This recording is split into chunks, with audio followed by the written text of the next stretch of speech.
السلام علیکم ورحمۃ اللہ وبرکاتہ۔ محترم ناظرین، ایک مختصر سے مسئلے کی طرف آج کے اس ویڈیو میں ہمیں رہنمائی کرنا ہے۔ وہ یہ ہے کہ ہم دیکھتے ہیں، ہم جانتے ہیں، ہم پڑھتے ہیں کہ کئی ریاستوں میں ہماری حکومتیں مختلف طریقوں پر لوگوں کو کم قیمت میں، کم داموں میں ضروریات کے کچھ سامان فراہم کرتی ہے، مہیا کرتی ہے، جن کو اپنے خاص ڈیلرز، جن کو راشن شاپس بھی کہا جاتا ہے، اپنے راشن شاپس کے ذریعے سے لوگوں تک پہنچاتی ہے۔ وہ خاص ڈیلرز ان کو لوگوں تک پہنچاتے ہیں۔ محترم ناظرین، بات تو ایک چھوٹی سی ہے، لیکن اس سلسلے میں ہمیں دو تین باتوں کو سامنے رکھنا ہے کہ سب سے پہلے لوگوں کا سوال ہے کہ یہ شاپ ڈیلر کی حیثیت کیا ہوتی ہے؟ وہ کیا اس چیزوں کا جو گورنمنٹ نے اس کو دی ہے، کیا وہ ان چیزوں کا مالک ہے یا پھر ایک وکیل ہے؟ بات کلیئر ہے کہ وہ ان چیزوں کا مالک نہیں ہے۔ گورنمنٹ نے جو چیزیں اس کو لوگوں میں تقسیم کرنے کی لیے دی ہے، وہ ان چیزوں کا مالک نہیں ہے، بلکہ ان چیزوں کا صرف وکیل ہے۔ اور وکیل کی حیثیت کیا ہوتی ہے ہم جانتے ہیں، لفظ ہی سے ہمیں پتہ ہے کہ وکیل کا مطلب یہاں پر یہ ہے، یہاں پر خاص طور پر یہ ہے کہ گورنمنٹ نے جس کے بارے میں یہ کہا ہے کہ فلانے کو آپ یہ دے سکتے ہیں، یعنی جس کے اندر یہ ایبیلٹی ہے، جس کے پاس یہ کارڈ پایا جائے، آپ اسی کو یہ چیز دے سکتے ہیں، تو آپ پھر یعنی شاپ ڈیلر اور وہ وکیل صرف اسی کو وہ سامان دے سکتا ہے۔ پھر دوسری چیز یہ کہ اگر گورنمنٹ نے کسی چیز کی کوئی قیمت متعین کر دی، مثال کے طور پہ گورنمنٹ نے کہہ دیا کہ چاول 10 روپے کلو ان آدمی کو دینا ہے، ان لوگوں کو دینا ہے، تو مطلب یہ ہوا کہ آپ اس کو 12 روپے میں بھی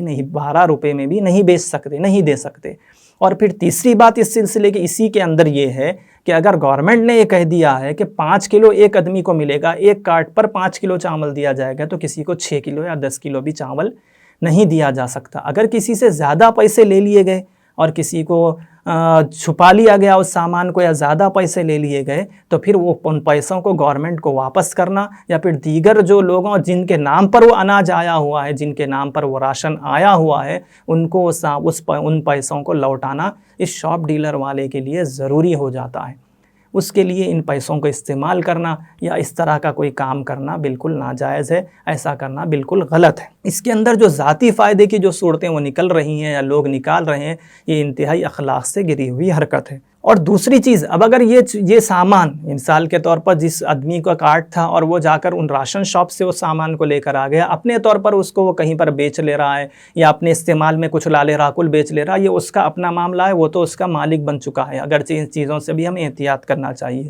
اور اب جو تیسرا پوائنٹ اس ویڈیو کا اور اہم پوائنٹ ہے وہ یہ ہے کہ ایک انسان کے اندر ان رعایتی داموں پر، چاہے وہ گیس سلنڈر ہو یا راشن کا کچھ سامان ہو، تو ان چیزوں کو لینے کی اس کے اندر ایبیلٹی ہی نہیں ہے، یعنی وہ ان غریب طبقے کے اندر آتا ہی نہیں ہے، لیکن وہ دھوکے سے اپنا کوئی کارڈ بناتا ہے، دھوکے سے کوئی غریبی کا سرٹیفکیٹ بناتا ہے، اور بنا کر اس کے ذریعے سے اپنے آپ کو یہ بتلاتا ہے کہ میں بھی ایک درجے کا غریب ہوں، اس وجہ سے مجھے یہ چیزیں مل رہی ہیں، تو پھر وہ دھوکہ بھی اس کے اندر دے رہا ہے، وہ جھوٹ بھی بول رہا ہے، اور پھر وہ غریبوں کا حق بھی مار رہا ہے۔ اسے سوچنا چاہیے کہ وہ کیا کھا رہا ہے اور اس کے پیٹ میں کیا جا رہا ہے، اور اس کا کیا برے اثرات اس کی زندگی پر اور اس کی نسلوں پر پڑ سکتے ہیں، اور جن لوگوں کا وہ حق مار رہا ہے اور جن غریبوں کے وہ حق کو لوٹ رہا ہے، اس کا کیا جواب وہ دنیا میں اور آخرت میں دے گا۔ اللہ تبارک و تعالی ہمیں صحیح سمجھنے اور عمل کرنے کی توفیق عطا فرمائے۔ اخیر میں درخواست یہ ہے کہ ویڈیو کو لائک کریں، شیئر کریں، اور ہمارے چینل ذات مسلم کو سبسکرائب کریں۔